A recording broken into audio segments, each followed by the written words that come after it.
What's your process for getting guests on the show? What's that look like? It's really just hoping and begging, and that it's going to work out. It's probably not unlike what yours is. It's you send out a bunch of emails and you kind of hope for the best. But in the process of sending out these emails, and you know this, Jacob, it's about like presenting this in a way that provides the most value for that person because they're giving up their time. They're giving up 45 minutes, an hour and a half of their time, whatever it happens to be. What's in it for them? So it's positioning these emails in a way of going, thank you.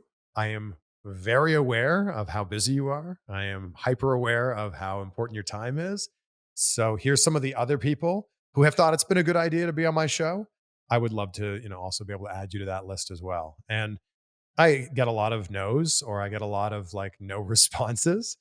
But, every once in a while, like the interview I just posted today as we record this was with Chuck Liddell. And I'm a huge UFC fan. He is one of the most legendary UFC fighters of all time. And I got to do it at his house. He lives about half an hour away. So it was so cool to be able to go to his house, sit down and like have an in-person conversation with him. And for all of the no's and for all of the emails that don't get responded to, it's so cool when something like that comes together. And so when you're going to Chuck Liddell's house to record this interview, do you have people from your podcast network come with you to help set up the gear? Or are you a one-man show when you go to record a I'm podcast for the live? most part a one-man show where I record most of my interviews on my iPhone. Like the video is recorded on my iPhone. And then I have a Zoom H4n, which is recording the audio, and I plug in the XLR and the mics into that. But my buddy Zeus, who's one of my best friends here in Los Angeles, is a huge UFC fan. He also happens to be one of the most talented photographers and videographers that I know. And in fact, if you follow my Instagram account, any of the cool drone shots are all thanks to my friend Zeus. So I said, hey man, how would you like to go to Chuck Liddell's house next week? And he's like, are you kidding? I'm like, no, I'm serious. I said, but like, you're going to have to help me out. He's like, oh yeah, hell yeah, of course. So Zeus came with his equipment. He ended up shooting the interview and making it look great. So it was win-win for both of us. But normally, yeah, I'm doing it on my own. So talk to me about where the comfort level of using your iPhone to record the interviews comes from. Because I feel like a lot of people, especially just when they start their podcast, they feel like they need to get the fanciest camera, the best mics on the planet. So talk to me about where the comfort level to just use your iPhone to record the video comes from. Well, the video quality on the iPhone is actually really, really good. I would not trust the audio quality on my iPhone, but the video quality is really good. The reason that I trust my iPhone is because with most DSLRs, they'll shut off after 30 minutes. And as you know, most of our interviews are longer than 30 minutes. How embarrassing would it be that at the 29-minute mark to have to go, excuse me, Chuck Liddell, let me just do something here. Okay. And now we're recording again. So I realized that the iPhone doesn't shut off. Like the iPhone will just keep recording until you run out of space. So if you have 50 gigabytes free on your iPhone, you could record for like 10 hours. That was where I got the comfort level.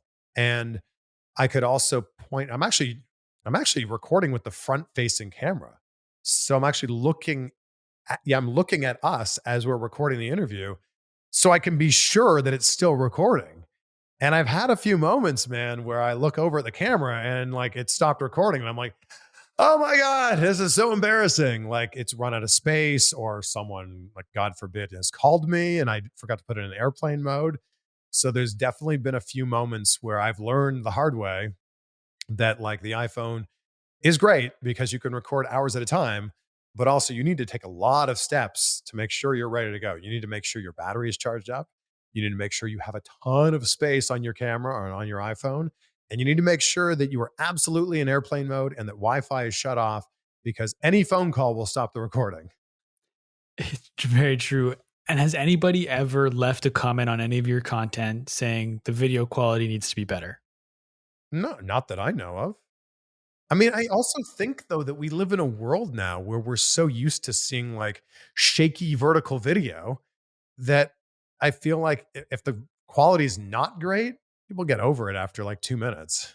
And that's why I asked that question because I feel like people stress so much about having like the highest quality level. While it does matter to an extent that you're putting forward the best interview you can, if you can't shoot something that looks like it was shot in a TV studio, that's not the end of the world. People will still consume your content. Especially I found after COVID, where people became used to listening to podcasts that have been recorded on Zoom, where there's going to be audio glitches, there's going to be little things.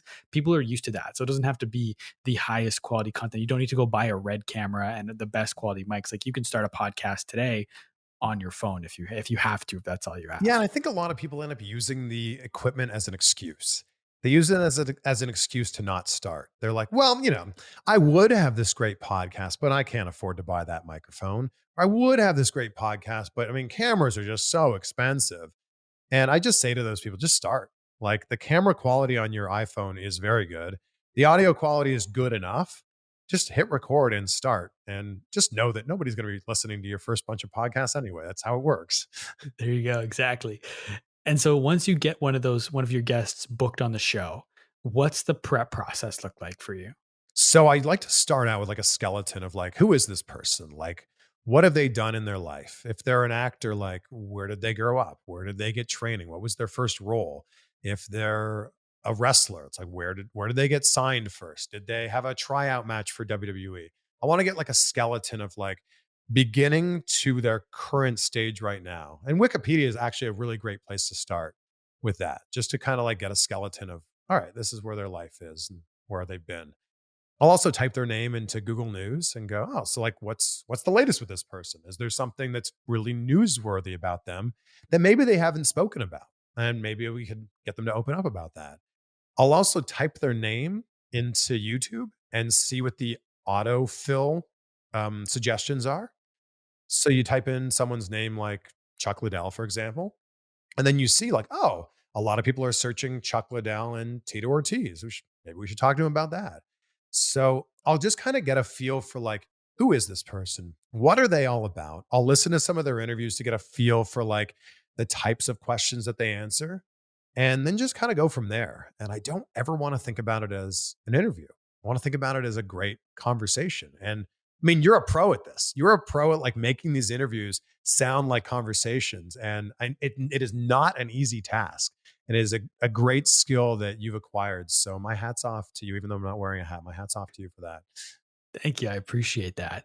And speaking of the conversations, one thing that I noticed because I watched some of your interviews, obviously to prep for this one, you don't have cue cards as far as I could tell in any of your interviews at all, right?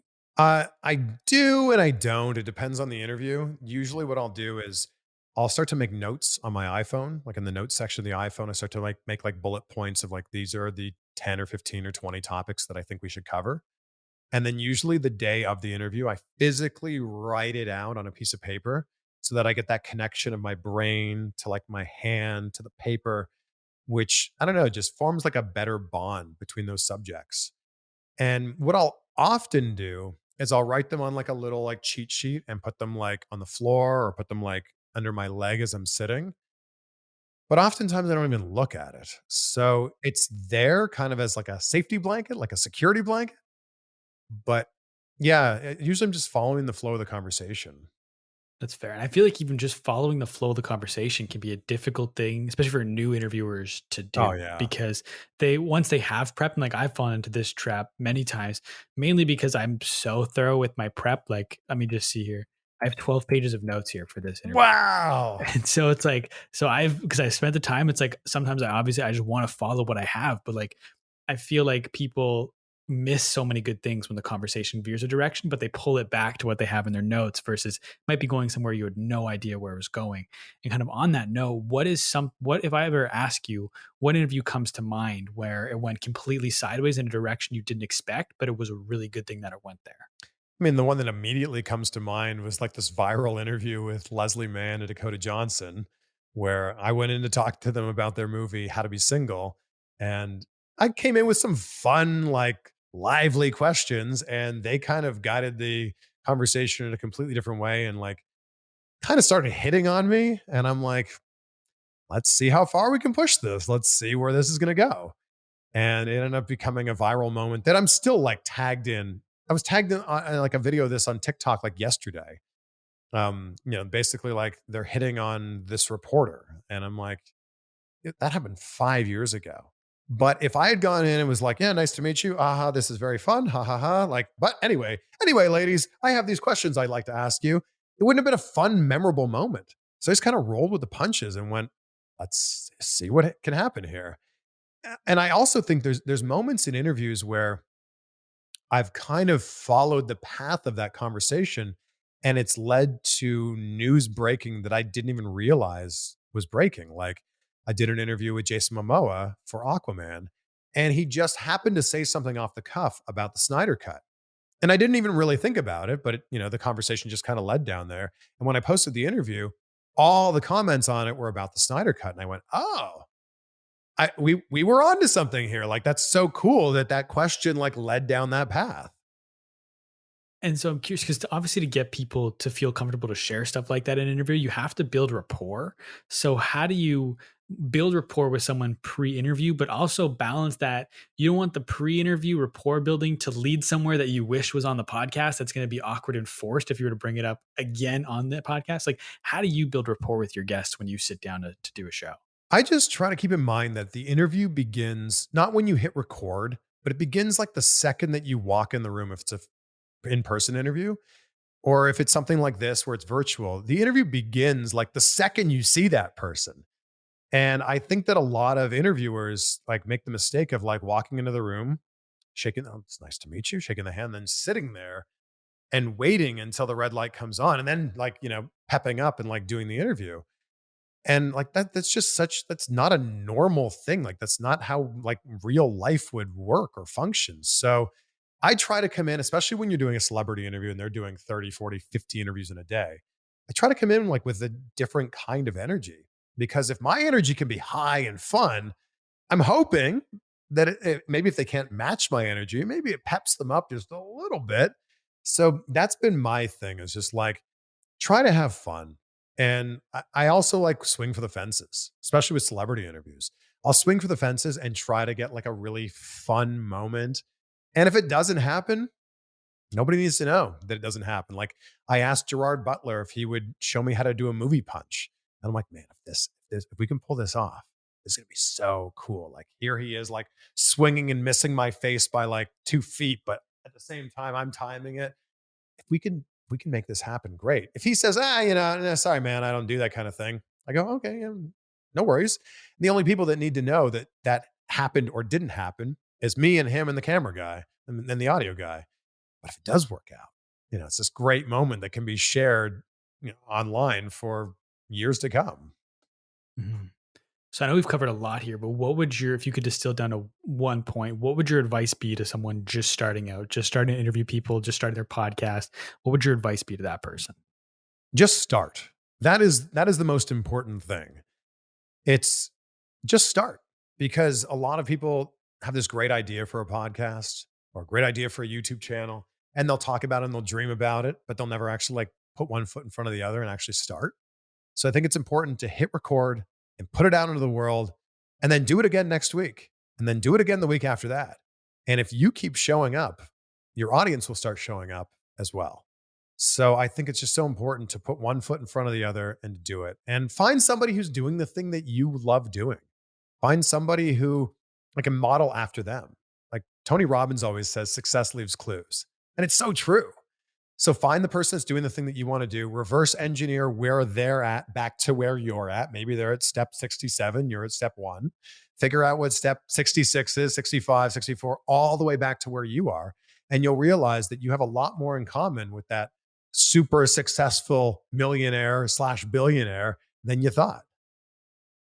Now, this is my selfish question. I think it's always important to learn from the best. So I want to ask you, after spending an hour and a half of time with me, is there anything specific that you've identified that you think I can do better?